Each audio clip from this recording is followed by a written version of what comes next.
கீழ்வானம் வெள்ளென்று எருமை சிறுவீடு மெய்வான்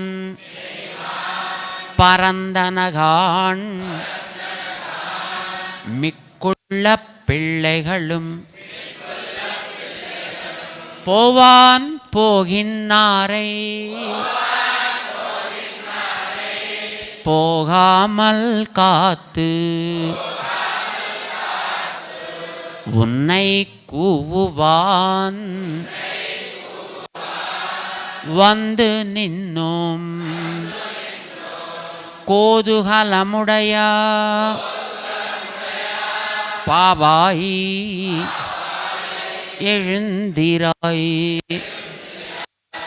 மாவாய் பிளந்தானை மல்லரை மாட்டியா தேவாதி தேவனை சென்று நாம் சேவித்தால் ஆவாவென்று ஆராய்ந்து அருள்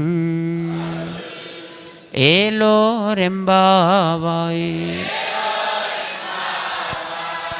ஆண்டாள் திருவடிகளே சரணம்.